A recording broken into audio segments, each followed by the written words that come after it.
হঠাৎ আজকে বিশেষ প্রয়োজনে লাইফে আসতে হয়েছে একটি বিশেষ সুসংবাদ জানাবার জন্য।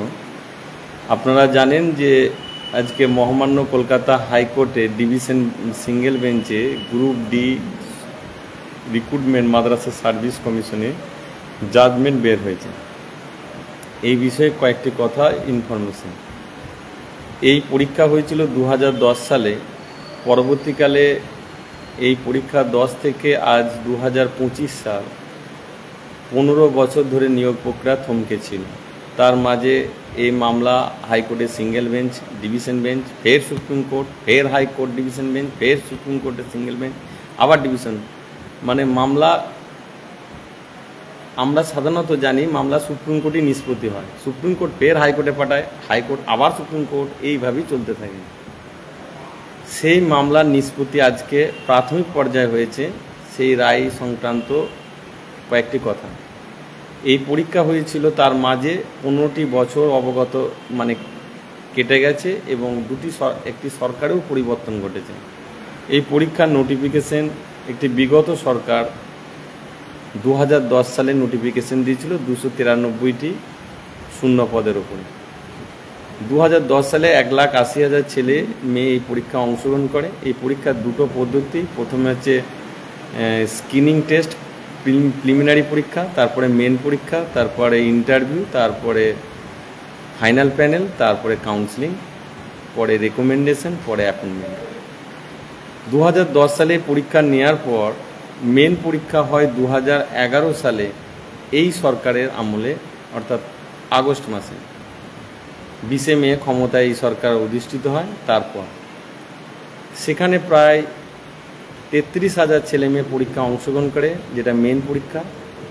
সেই পরীক্ষার রেজাল্ট 2011 থেকে 25 সাল পর্যন্ত রেজাল্ট বের হয় না।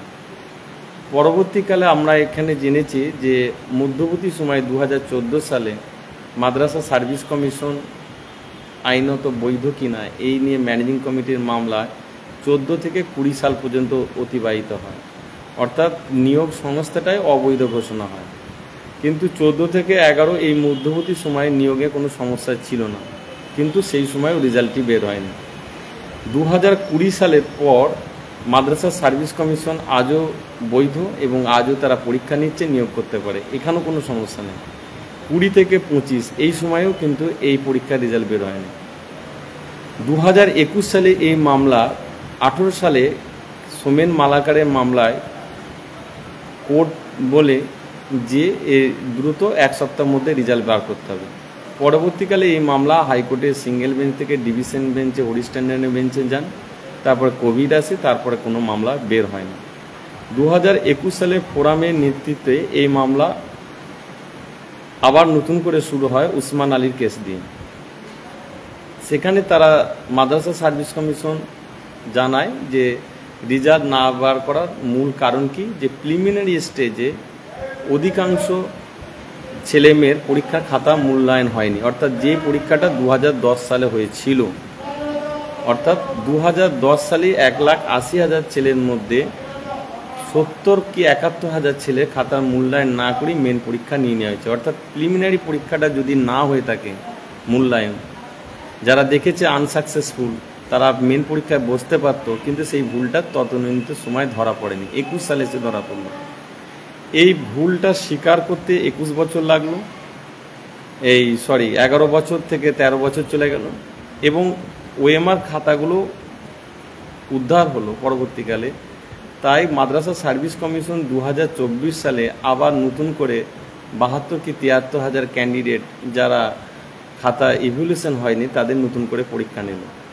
সেখানে রেজাল্ট বের করে দেখা গেছিল 51 জন 73,000 মধ্যে কোয়ালিফাই করেছিল, বাকি 250, 241 কি 43 জন পুরানো যে পরীক্ষা দিয়েছিল 36,000 কোয়ালিফাই ক্যান্ডিডেট হয়েছিল পরীক্ষা, কিন্তু অ্যাপিয়ার হয়েছিল 25 থেকে 24,000, এদের মধ্যে হয়েছিল। আইনত এক শ্রেণী মানুষ এটাকে, যারা মাদ্রাসা ম্যানেজিং কমিটি রিক্রুট করতে চায়, তাদের এই আইনি জটিলতার ফলে সুপ্রিম কোর্টে যে মামলা এখনও বিচারাধীন চলছে, তার ফলে এই নিয়োগটা বন্ধ হয়ে থাকে। আজকে কলকাতা হাইকোর্ট স্পষ্টভাবে গোটা প্যানেলটাকে ভ্যালিড করলো এবং 21 দিনের মধ্যে সমস্ত 2010 সালে যে নিয়োগ প্রক্রিয়ায় দুটি অংশে পরীক্ষা হয়েছে, একটি 2010 আর একটি 2024, এই সম্পূর্ণ প্যানেলের পরীক্ষার্থীকে 21 দিনের মধ্যে মাদ্রাসা সার্ভিস কমিশনকে নিয়োগ করার অনুমতি প্রদান করলো। এতে মাদ্রাসাগুলো সরকারি পোষিত গভর্নমেন্ট এডেড মাদ্রাসা, যে মাদ্রাসাগুলো নন টিচিং গ্রুপ ডির অভাবে দীর্ঘদিন ধরে ভুগছিল, তাতে সহশিক্ষকদিকে, প্রধান শিক্ষকদিকে এই দায়িত্ব পালন করতে হচ্ছিল, তালা লাগানো, চাবি দেওয়া, ঘণ্টা বাজানো ইত্যাদি। এবং যে সমস্ত ছেলেমেয়েরা 15 বছর ধরে প্রত্যাশায় ছিল চাকরির আশায়, এবং তারা নিজেরা ভুলেও গিয়েছিল চেন্নাই, মুম্বাই ইত্যাদি জায়গায় মাইগ্রেন্ট লেবার হিসেবে কাজ করত, তারা এই স্বচ্ছভাবে কোনো পরীক্ষা নিয়োগের দুর্নীতি কোর্টে প্রমাণিত না সত্ত্বেও এই মামলাটি ছিল জুরিডিকশনের মামলা, যে করতে পারবে কি পারবে না, সেই জায়গায় তারা নতুন করে চাকরি দেখার স্বপ্ন পেল এবং এই চাকরিতে আমরা খুশি। এবং এই আন্দোলনে সফলতার জন্য বেঙ্গল মাদ্রাসা এডুকেশন ফোরাম যে অগ্রণী ভূমিকা করেছিল তার জন্য ধন্যবাদ। এবং মাইনরিটি ডিপার্টমেন্টে যিনি সচিব আছেন এবং তিনার একান্ত ঐকান্তিক প্রচেষ্টায় এই কাজ সফল হয়েছে। তিনি অত্যন্ত রিস্ক নিয়ে এই কাজটি করেছিলেন এবং যে ফাইল কেউ কোনোদিন ভয়ে হাত দেয়নি। আমরা 2018 সালের নিয়োগ পেয়েছি মাদ্রাসা সার্ভিস কমিশন, যে পরীক্ষার বিজ্ঞাপন 14 সালে, অর্থাৎ ছোট ভাইদের নিয়োগ হয়ে গেছিল কিন্তু দাদাদের নিয়োগ হয়নি। যখনই মাদ্রাসা সার্ভিস কমিশনে এই বিষয়টি তদানীন্তন সময় চেয়ারম্যান কমিশনের কাছে প্রশ্ন তুলতাম, তখন একটা বক্তৃতি কথা হতো, এই বিষয়টা তোমরা কেন বারবার অস্বস্তিকর পরিস্থিতির মধ্যে আমাদেরকে ফেলছো, এই বিষয়টা ভুলে যাও, অন্য কিছু ভাবো।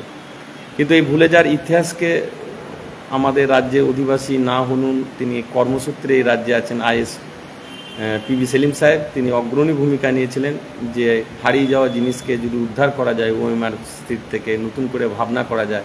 মাইনরিটি ডিপার্টমেন্টের তিনার যে অগ্রণী ভূমিকা এবং মাদ্রাসা সার্ভিস কমিশনের সচিব, মাদ্রাসা সেক্রেটারি কমিশনের, এবং যিনি এই মামলা যে সমস্ত ক্যান্ডিডেটদের আইনজীবী হয়ে লড়াই করেছেন, বিভিন্ন প্রখ্যাত আইনজীবী আমাদের রাজ্যে বিভিন্ন ক্ষেত্রে, আমরা তাদেরকে বিভিন্ন সামাজিক বক্তৃতা শুনতে হয়, কিন্তু ন্যায় নিষ্ঠার জন্য তারা যেভাবে আইনে লড়াই করেছেন, প্রতিধান আমরা সিঙ্গেল বেঞ্চে পেয়েছি। সকলকে ফোরামের তরফ থেকে আন্তরিক অভিনন্দন এবং ধন্যতা জ্ঞাপন করছি। এবং এই মামলাতে ফোরাম প্রত্যক্ষভাবে কোনোভাবেই আইনগতভাবে ছিল না, যে ক্যান্ডিডেটরা লড়েছে তাদের নিজস্ব আর্থিক সহযোগিতায়, তাদের নিজস্ব একান্ত প্রচেষ্টায় তারা লড়াই করেছে। আমরা এই লড়াই তাদেরকে শুধুমাত্র মানবিক এবং মনোবল বৃদ্ধিতে সহযোগিতা করেছি। সকল কিছুকে মাইনরিটি ডিপার্টমেন্ট, মাদ্রাসা সার্ভিস কমিশন, সমস্ত পরীক্ষার্থী, সমস্ত সফল প্রার্থী যারা আইনগতভাবে লড়াইয়ের জন্য লড়াই করেছিলেন, আগামী দিনে প্রত্যাশিত ছিলেন, চাকরি পাওয়ার প্রত্যাশিত, ভবিষ্যতেও মাদ্রাসা সার্ভিস কমিশন স্বচ্ছতার প্রশ্নে লড়াইয়ের জন্য আমরা আপনাদের পাশে থাকবো, এই করে আপনাদেরকে ধন্যবাদ জ্ঞাপন করলাম। এবং যাতে দ্রুত নিয়োগ হয় সেই ব্যাপারে আমরা আগামী দিনে আমাদের ভূমিকা থাকবে।